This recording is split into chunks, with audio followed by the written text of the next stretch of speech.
You are now tuned in to the 411 for your fantasy football with your host, Autumn Wind Williams.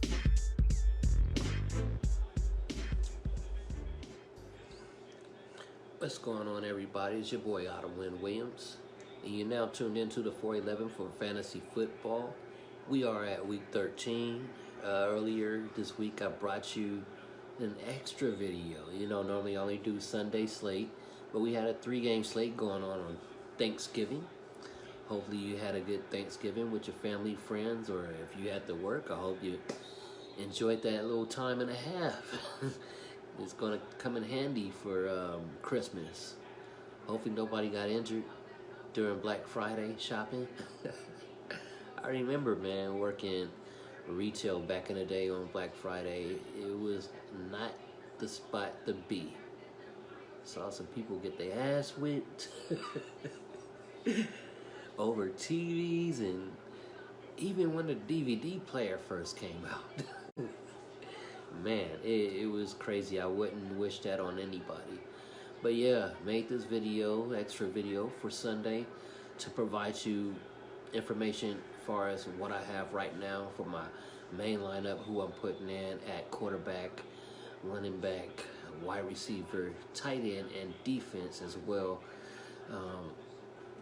Just trying to make sure I do a little bit more research before I finalize everything I have as far as my lineups on DraftKings, FanDuel, and Yahoo this week.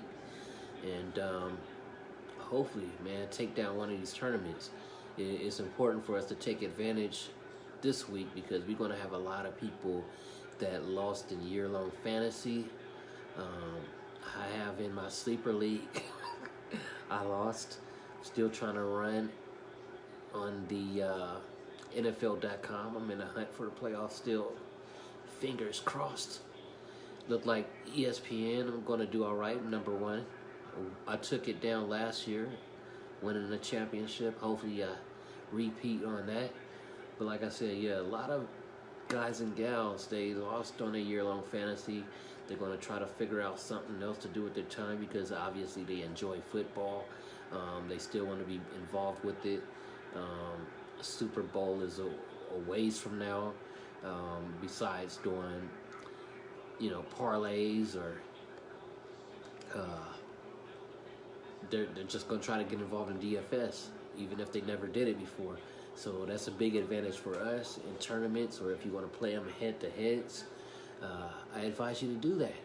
Don't blow your money away, though. Don't try to play more than you can afford, at least. Last thing you want to do is be a fantasy philanthropist. We don't want to go out and give all these sites our money. We want to make money, right? But yeah, moving on, man. Let's get ready to break this down. First, at quarterback, what I have is Patrick Mahomes from the Kansas City Chiefs against the Las Vegas Raiders. This is the highest implied total on this 11 or 12 game slate if you're playing Yahoo. If you look back at week 2, Patrick Mahomes against the Las Vegas Raiders, he put up 35.62 fantasy points. Got 4 touchdowns out of that, man.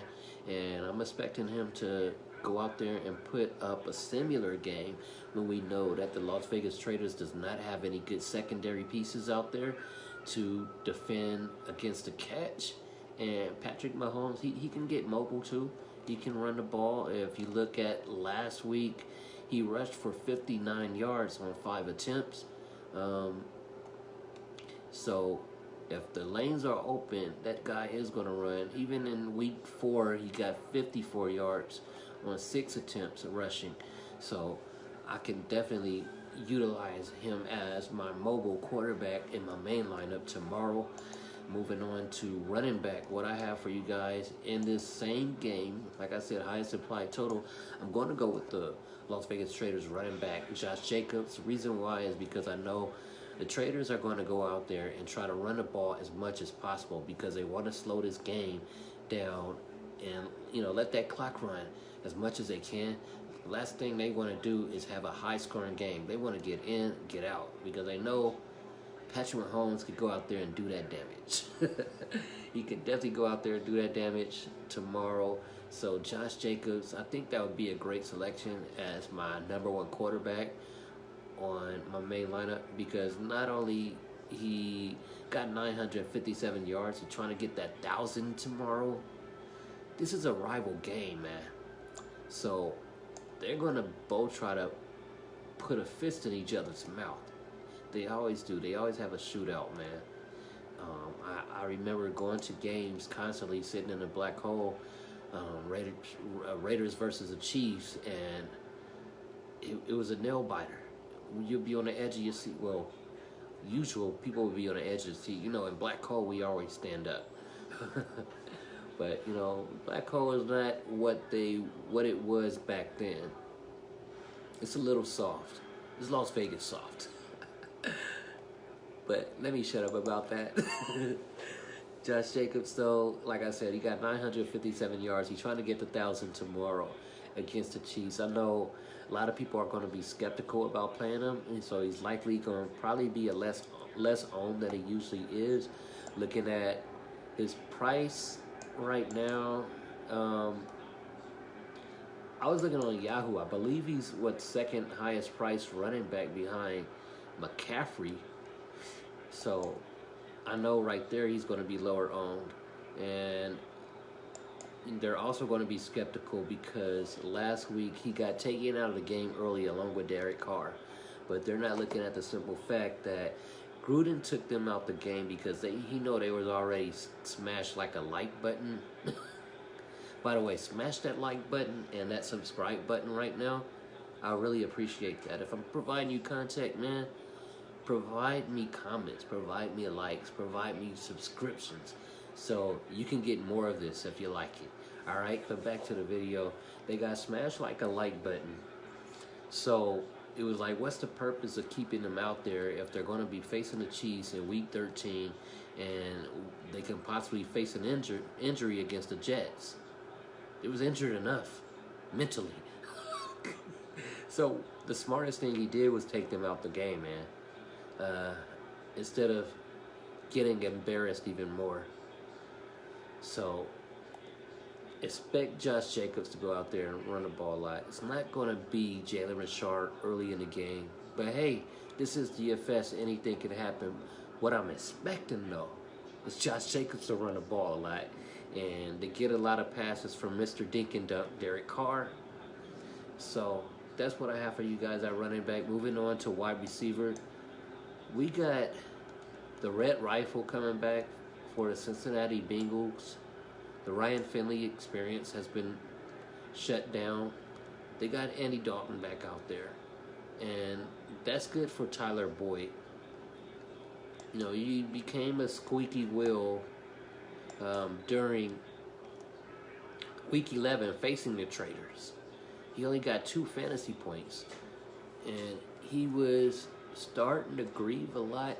He was missing his buddy, Andy Dalton. And if you look at how A.J. Green still haven't showed up, man. A.J. Green pissed me off in year-long fantasy. I just got to say that. I kept him on my roster in the Sleeper League because it's a dynasty league. I know he can get on another team as a free agent next year. That's the reason why I got him. But enough with my tangent about A.J. Green. Back to Tyler Boyd. Like I said, he was the squeaky wheel in Week 11. He did all right with Ryan Finley, I guess, to shut him up a little bit last week because he got 23.1 fantasy points, but I guess that's not good enough. He went 40. So they said, all right, shut up. We're going to give you Andy Dalton again. So Andy Dalton's going to be starting tomorrow for the Kansas City Chiefs going against the Jets. It's going to be tough against the Jets. Jets is no joke on defense. But Tyler Boyd is the #1 beneficiary.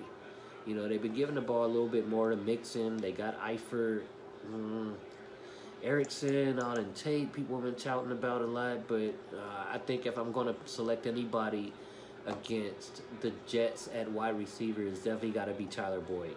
So that's who I have for you guys right there. At tight end, I have Travis Kelce. Back to the highest implied total game. How can you not play him, man? This guy, he's awesome. He is awesome. Look at it.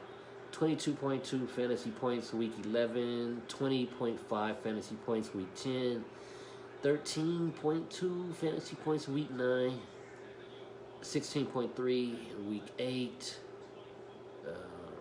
His down week was week 6. Besides that, all double-digit fantasy points. I think tomorrow, Travis Kelce can possibly go out there and get you 2 touchdowns. If you look at the Las Vegas Traders is Las Vegas Traders is number 5 worst against the tight end, and they gave up more touchdowns than the Tampa Bay Bucks to the tight end position. Tampa Bay Bucks gave up 7.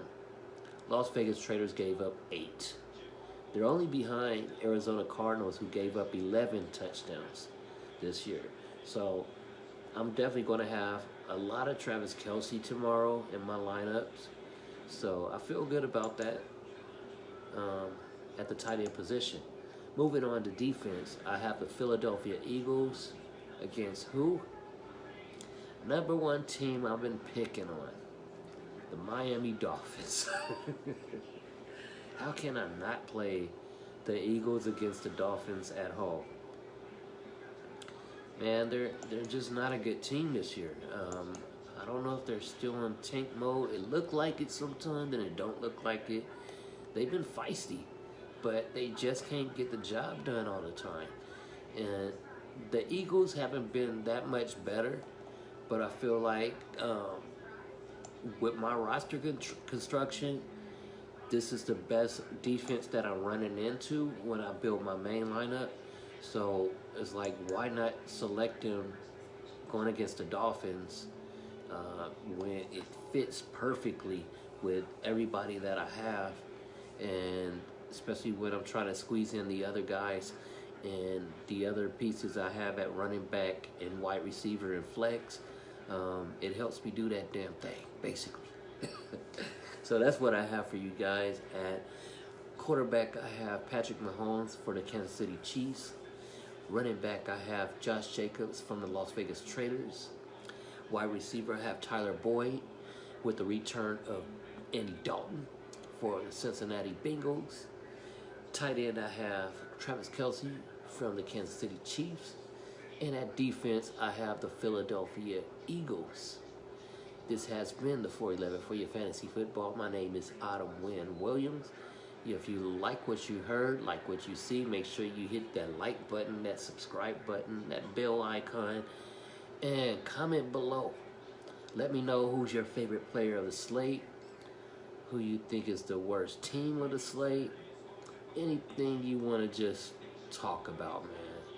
Just hit me down below or holla at me on Twitter or Instagram at the 411DFS. And I'm looking forward to talking to you guys next week. I'm hoping that we can take down these tournaments and have some good news to spread. Besides that, I'm out, man. Just win, baby. Peace.